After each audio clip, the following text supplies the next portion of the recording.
You know, there are a multitude of things I could have talked about today. Like, I have so many things listed up on the queue right now. Like, the place of luck in video games and how to use it properly as a design element. An episode I call Square vs. Enix, which is basically an analysis of how JRPGs have evolved over the years and how it's kind of indicative of the industry as a whole, but I don't mind things just coming up in the news and interrupting me. Like, I love doing these reactionary pieces every now and then. I find it to be pertinent information for people in a lot of cases. I just want to reassure everybody out there that, yes, it wasn't just a one-off thing. I will be getting to everybody's requests eventually.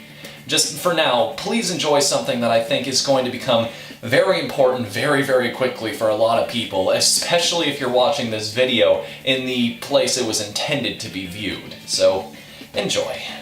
I want to assure you before we talk about this that if you're confused about what YouTube Red is and what it means for the site, that's no fault of your own. I was just as in the dark as you were until a couple days ago, and even then, I had to find out all of what I know now through sources other than Google itself. YouTube's lack of communication or transparency with its users and creators alike is a problem that's been going on for quite some time, which is part of why I'm making this video. Because if we aren't getting what we need from the official sources, we've got to inform each other. And if you're using YouTube to watch this right now, this is info that's going to be extremely relevant to you going forward. Let me begin this explanation by telling you how I make money. As I mentioned back in my Art of Feedback video, my paycheck every month is based on something called CPM. Now, without getting too technical, CPM is basically a number representing how many people who watch one of my videos also watches the pre-roll ad at the beginning, or clicks on one of those little banners. For every person that does that, I get not much in most cases. Cents at best. But hey, you get enough views and soon that number starts to become something you can support yourself with. This is the model most websites have become dependent on, which is why we've seen the rise of the term clickbait. After all, when your very livelihood is based on how much traffic you get, the temptation to write something simply because you know it'll attract attention is very high. If that sounds like a pretty flimsy system to you, that's because it is. Especially on the internet, audiences have a famously short attention span, so your entire empire could crumble literally tomorrow if you're not doing what's necessary to keep people engaged. And even then, sometimes it still doesn't work. This is why you see so many creators opening Patreons or doing sponsorship deals lately. It simply pays the bills better. YouTube Red, however, is one way that this site's creators can theoretically support themselves. On the surface, it's a subscription service that offers you ad-free viewing, the ability to download videos so you can view them offline, and access to special series produced by guys like Rooster Teeth and PewDiePie, all for only $9.99 a month. This is not a new concept. Sites like Giant Bomb and Screw Attack offer pretty much the exact same thing to their audiences, with the obvious difference being that YouTube probably eclipses all of them combined in terms of daily traffic. Now you may be wondering, didn't you just say you get paid based on how many people watch your ads? If those aren't being shown anymore, how does this help you?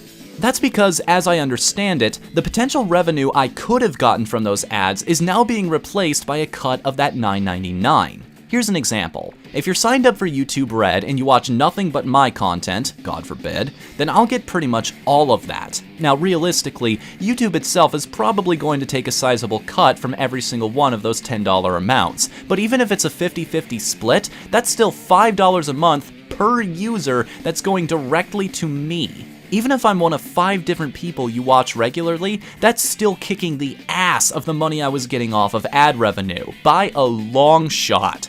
How this split works is based on retention time. As another example, if you watch 2 hours worth of videos from me and 2 hours worth of videos from someone else, we'd each get half of the money. Or if you watch an hour's worth of videos from me and 2 from someone else, I'd only get a third. This is great for people who produce long-form content, and especially good for guys who upload every day.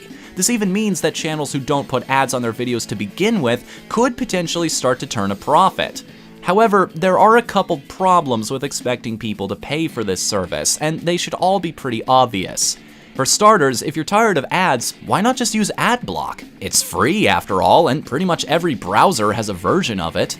And speaking of free, there are plenty of third-party websites out there that will offer you the ability to download YouTube videos, and even convert them into other formats such as MP3s. That latter practice technically is against YouTube's terms of service, but adblock itself isn't illegal or anything. What's stopping you from installing it and never looking back? Well, nothing, really. As far as I can tell, if you're not interested in seeing a sci-fi comedy series by the guys who made Red vs. Blue, YouTube Red doesn't have a whole lot to offer. That said, I will be signing up for it. That's because I understand the positive impact it could have on this community, how much healthier this ecosystem could be with the smaller guys getting a couple extra bucks. I'm happy enough with the benefits that it could provide my fellow content creators that I'm willing to pay it forward, if you will. Although I will admit, that's me talking with a personal vested interest. I held a job in retail for 12 months before I started to do this full time, and that work was so unbelievably soul-crushing that I was showing legitimate signs of depression by the time I left. Needless to say, going back to that is not an option for me. That's why I work so hard day in and day out to make sure I'm producing the best content I can. Until we get some of these games we've been working on off the ground, this channel is all I have. YouTube Red is a great idea in theory, but I'm not 100% convinced that it's going to make the kind of difference some of us are hoping it will. There just aren't enough benefits for the end user. None that they can't get much more easily elsewhere, at least. The fact is, if you choose not to sign up for YouTube Red and use adblock, I can't fault you for that. You have a right as a consumer to do what's best for you, not for me. All I can do is keep improving, hoping that someday my vids are so good, I can convince you that going out of your way to support me like that is worth it. And as just a little addendum before we end things off this week, the official YouTube blog actually did post a little FAQ, like 7 things you need to know about YouTube Red and how it would affect you as a viewer and content creators as well. The thing is, it was kind of too little too late. Like, it's nice to get some kind of info out of them, but that still didn't quell all of the speculation that was happening literally weeks beforehand. People wondering, how is this going to affect my bottom line? Like, November is one of the best months for content creators. Like, am I just gonna have to tighten my wallet for an entire month while this thing goes on and people aren't giving me ad revenue anymore? It's still a very severe lack of communication on their part, and it's something I think this site definitely needs to improve on in the future, but I'm glad we got something from them, at the very least, because unlike most corporations in this industry, it's better than nothing at all in a lot of cases. So, hey, there's that.